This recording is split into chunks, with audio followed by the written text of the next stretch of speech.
Okay, welcome to another Your Future in Sales and Marketing podcast with me, Mike Dickson, and my guest today, one of my own team in AXR Recruitment and Search, sales and marketing expert, Andrew Cannock. Andrew, how are you today? Very well, Mike. Thanks for having me again. That's all right. This is your second time in the podcast? Second time back, feeling like a pro now, yeah. Yeah, brilliant. Now, guys, in this pod, we're going to talk about the AXR 2023 salary guides, which we launched in April to a quite overwhelming response.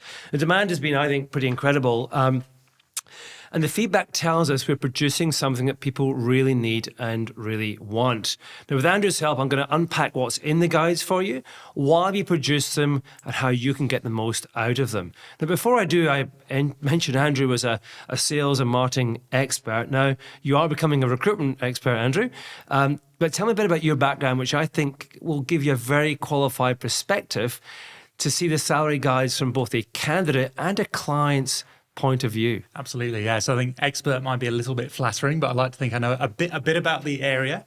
So prior to jumping over to AXR, I spent the best part of 10 years in FMCG sales and category roles. So spent a good part of my career with Associated British Foods, working across sales roles with Twining. So was a national account executive, national account manager, and then after coming over to Australia, jumped in category activation, so category management. From there, sort of followed my interest over to the people and performance side of things. So I actually held a really interesting role, which was internal talent and capability. And that was my first intro to the world of recruitment, slightly different from agency side, but and then jumped over to AXR. So I suppose I've got a fairly unique perspective on the salary guys because I've been in the position that our candidates will be, just working in that world. I've worked in the internal talent space, and that's another area where these can be really useful for those internal talent teams, and now see the benefit, on the AXR side of the fence, in terms of the benefit we deliver to candidates and clients. So I like to think I've got a fairly well-rounded perspective on the value that these can add. So you don't need me in this podcast at all then? Please stay if you don't mind. But yeah, no, looking forward to getting stuck in and unpacking what's in them. Yeah, good. Now, I've been involved in recruitment a long time, as people who regularly listen to the pod know. And throughout my career, I've seen a lot of salary guides. I've been involved in salary guides with some of the world's biggest corporate recruitment companies, and I've made up my own spin on them. And I think for us, they're really important in AXR Recruitment and Search. But and I'll give you my take, but I'm interested in yours too. Mm. We guys, we do this pod because we want you to make great career decisions. That's the point of it. And in order to make a great career decision, we've got to equip you with the right insight and information. So we have lots of guests on and talk about their career journey, their career path. How do they get to the most senior roles? How do they get the most at their career? But there's lots of inflection points through a career where you've got to make decisions. You've got to think about, well, what's the right step for me? Should it be this way or this way? If I move to this role, do I get this salary? What's this role actually like? How does that then take me on to the next role? And the salary guides kind of unpick those in delivering our brand promise, which is just to equip candidates to make great career decisions, but also clients too, who are the other part of that conversation often. Should I stay with an organization? Should I go? And salary can form a part of that. But from your perspective, what value do you think they bring from an AXR point of view in terms of delivering what we do in the market? Yeah, so I think something we can give to candidates and clients alike is that view of, well, what's actually happening in the market? Because when you're in your role with the organisation that you work in, you can be quite head down a lot of the time, and you don't often have a chance to really sort of lift your eyes up and look at, well, what's happening more broadly. So let me put my career and my role and the organisation I'm with in context. And so this is a really valuable sort of insight into what is happening across the market. So I'm a national account manager. I know what that means for me in my organisation now, but what's happening more broadly? What's being expected of that role family? And then importantly, what's the salary guide saying in terms of the REM that I'm getting, and where does that put me in the context of the broader market? Yeah. So it forms a really important basis for conversation that we have with clients and candidates alike in that regard. Yeah, I often find that your frame of reference is the world you're in, right? So it's if you're in a particular organization, then you know what you're on. You might know what some of your colleagues are on. You might even know what your boss is on, but it's quite narrow. You don't really know. Yeah. what the market is. Yeah. And you hear all sorts of rumors, Yeah. and you make stuff up. Yeah. In terms of what you think you should get, and it's not normally anchored in reality. Yeah. In my experience, I mentioned before, I've been involved in lots of big corporates. I've produced salary guides. There's lots out there, right? But my concern with them is they all try and do too much. They go too wide. They try and cover every profession, every geography, every level. And the reality is they're not specific enough to give genuine advice and insight. You want to know, what should I be paid for my role in this market right now, specifically in my sector? And if I was to do another role, what would I get paid for that? And you want salary to be the least part of the decision. You just want to know what's right. You want to be in the market, in the ballpark, not knowing that you're paid too much or too little. And if you're in the right space, that's great. But actually, the big salary guys don't do that, whereas ours, they do. Yeah. So let's we'll get into them and kind of dissect them. But we talked a little bit about who they're for earlier. Now, they're not just for candidates, but they're for clients as well. But just perhaps talk a bit about the sectors we cover and the kind of role professions we cover as well. Yeah, absolutely. So we're highly specialised within FMCG and consumer goods, and our space is very much within that sales, marketing, category and insights. Yep. So that's where we're sort of highly specialised, and we work with, from a client perspective, everyone from tier 1 FMCG businesses through to tier 2 and 3, and also those super fast growth small businesses. We really see the broad spectrum, and again, to the point of providing market context, we can talk to all of those client groups around what's happening across the broader market. With some of those businesses you're competing with for talent. And then from a candidate perspective, in terms of the role families that we look after, I'd say most of the work we do is in that sort of mid to senior space. So from a sales perspective, that's national account managers, it's category managers. In the brand space, that's a brand manager, senior brand manager. And then we also work up into, national business manager and above. So that's the area that we're specialised in. And I'm sure we'll come on to later in this conversation what we're seeing in terms of market dynamics at each of those levels. Yeah, perfect. Absolutely. So often the salary guides typically are designed for individuals, job seekers, and that's important. But it's not just job seekers; it's those who are just managing their career. So if you're preparing for an internal conversation around what's next in my current organisation, you want to know.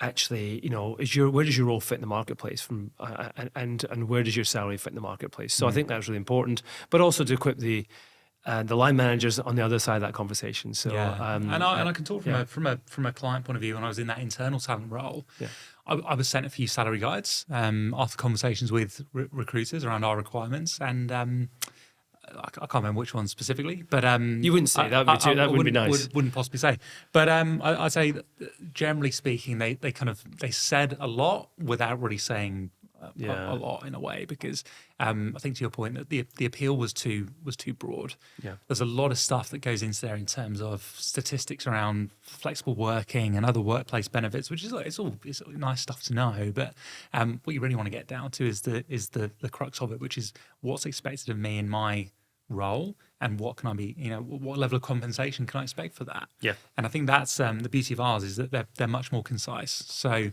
the typical guide is 50 to 100 pages. Ours is 6. You can get straight into the detail of what's important. And there's really one page that matters. So let's get into our guides then and kind of break them down and walk through the format. So I mentioned before, a lot of people have downloaded these already. We've been really, this year, overwhelmed by the response, which is great. So demand is definitely there. But for those who haven't, let's just step you through them and how to read them and how to get the most out of them. So we've got a couple here. We've got the sales one, the marketing one, and there's one for category and insight. So there's three guides in particular. Look, page 1 just gives you a bit of an overview of where we fit in the marketplace at AXR. The whole concept around it's your career, not a job. We want to equip you with great insight, great information to make decisions, and salary is part of that. So it flows very neatly into that. Page 2 is the salary guide itself, and this is all you need to know, really.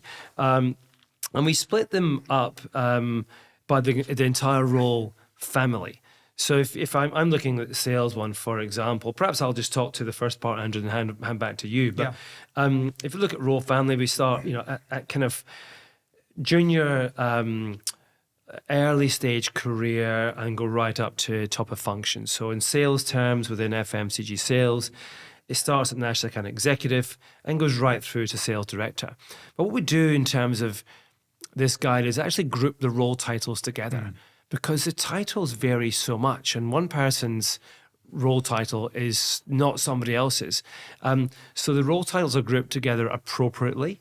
So for instance, if you take the most common role in the market is a national account manager, but you can also be called a customer business manager. You could be called a customer account manager or a business account manager. And we just say, look, actually these jobs are all the same if they relate to the same level of responsibility. So we group the roles together first and foremost. That's the first part. We then talk to REM, and we split REM into fixed and variable. Again, a lot of salary guides will just give you a very broad view of your remuneration. So you might find your role, you think, great, I found it on the XYZ salary guide. All right, between 150 and 250 grand for a sales manager. You're like, really? That's ridiculous. No, that's way too non-specific for your needs. So we actually break it down very, very particularly by fixed REM and then variable. So again, I take national account manager. We see a national account manager in the market right now between 150 and 180 base, gives us a midpoint of 165, which is pretty accurate. And then there's super on top of that. And the bonus for a national account manager, typically between 15 and 25%. Now, some people might be on 10%, some are on 30%, but the majority are between 15 and 25%. And worth noting, we'd include any sort of allowances. So some roles have a car allowance component. We bundle that in to treat it as base. Yeah, exactly. So we just give a fixed. And then we move over to the role side. Maybe you want to talk to what we discuss in that section. Yeah, 100%. I think that's the crucial bit. So in the role column, we kind of lay out, well, this is our understanding of what that role is actually doing in the market, what it's responsible for. And this can be a really good, I think, reality check sometimes, because to your point earlier, there are going to be those outliers. And typically, a good example of that is that I speak with people who are doing, a national business manager role by title. But when you get into the meat and bones of what they're actually doing on a day-to-day basis, it's really a NAM role. Exactly. And sometimes that happens because that NBM title, the same way as a senior brand manager title, it can be used as a retention tool by businesses, a somewhat short-sighted one. But that's an important thing to know, because if you find yourself in that position where you're an NBM by title and you're thinking, well, naturally my next step is into that head of channel or customer director role, you're going to get a reality check when you go for a role and you're actually finding yourself short. So, we talk about moving through your career at the right pace, getting the right experience. You don't want to jump at a title or salary too soon and stall yourself. So reading through that role description should give you a fairly good sense of what am I actually doing in the context of what the market kind of expects. Yeah. And that's actually really important because of that variety. As you say, you could be an MBM in one business and you actually read this guide and you think, I'm not doing an MBM role, really, am I? I'm really doing a national account manager role. Yeah. And that's why I'm paid what I'm paid. I'm actually paid for a national account manager role. Although in my head, I think of an MBM. It just resets your guide. It does. People get very title fixated, but titles are pretty... The indicators only. The role and actually what you're doing in the role makes a big difference. Yeah. Conversely, you might be one of those people that reads through that and goes, actually, do you know what? I should be called a national business manager for what I'm doing, but I'm currently a NAM, so it can work both ways. It completely can. And so the guide actually steps you through, everybody, exactly what's in. What's the difference between a national account executive and a national account manager? The difference between a NAM and an MBM. Head of channel or customer director and a sales director. You can see how the role evolves at each stage. And to have that in one page is great. If I was in HR, I'd be kind of going, brilliant. Rather than having like 55 pages of position descriptions, I've got really the whole role family in one column. Yeah. Love it. Fantastic. Yeah, absolutely. So last column, what's in demand? What does that mean? Yeah, and this is the bit that probably evolves the most from, the different iterations of the salary guide. So this is what, from our conversations with clients and candidates, this is what we're seeing is really in demand in the marketplace at the moment. So, for example, if you look at the sales director role family here, which includes things like, VP of sales, GM of sales, you can see we talk around the modern sales director as a genuine leader. We talk around breadth of experience. That it kind of articulates that move from the more old school approach to that, which was the seasoned sales professional with decades of customer experience and the big personality, to actually a more well-rounded leader who spent time in other functions, maybe other channels, businesses, geographies. That's an example of how we really bring to life what's actually in demand in the market. So not just what you'd be doing in the role, but when you're putting yourself out there for a role like that, here's what clients are expecting you to bring to the table. Yeah. We recruit these roles all the time. So we'll talk about what's in demand in terms of actual roles and what the market's looking like at the end of the pod, guys. But from this information it comes from the fact that we look to fill national account manager role, business manager roles, sales director roles, similarly within marketing, similarly within category, all the time. That's our area of specialization. So we talk to everybody in that space all the time. We're constantly maneuvering around the marketplace, connecting with each individual, understanding their career journey, and getting a sense check of, well, what does great look like? If a client is coming to us asking for a particular type of person to do a particular role, we can challenge that client and say, I don't think you've got the bar high enough here for what you want to achieve. We've seen better in the market. Or conversely, you're asking for too much, you're not going to get that. So anchors the client in reality as well as to what they can get in a particular salary bracket for a particular role type. Yeah. So it works for somebody who's transitioning or for the organization who's recruiting. Yeah. And what I really like about I guess the role description part, but also the what's in demand is, some salary guides, it's all about, here's the salary, but with no articulation of, well, what have you got to do to actually justify that salary? Yeah. And again, for us, it's encouraging the right mindset, which is around, here's what's on offer from a REM perspective, but here's what you need to bring as well. So it creates that bit of accountability. Yeah, I agree. Knowing what good looks like is great. That's part of what we do and how we help people understand that. But actually having it in this document is great, because you can then look at it and go, okay, not just what's in demand, but what do I have to be good at and really performing at in order to be in demand for the next level up, if that's what I want to do, which is cool. Yeah. Now, the fact we work across sales, marketing categories is also interesting, because careers aren't linear. Now, I know regular pod listeners will almost get fed up of me saying that, and we've had like 60 guests on giving that message in different ways, but they aren't. And a modern career involves different experiences, whether that's organizationally, geographically, but also by function as well, by sector, by category. So when somebody, for example, is in the sales family thinking, right, okay, I think I could be a national business manager or a head of channel or a customer director, what I have to do to get there. What we'll actually talk to is specifically get out of sales, do time elsewhere.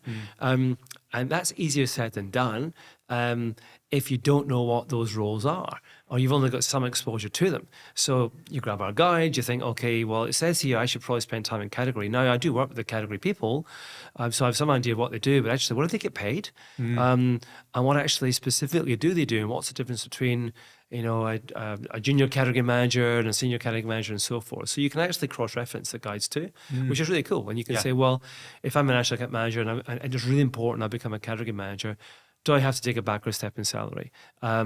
If I do, for how long? And if I came back, what would my leap up then be to national business manager? So you can start to map your career using the guides, not just in a linear fashion, but actually, as we talk about, going across function as well. Yeah, and because they're concise, it's not going to take you long to read through all three.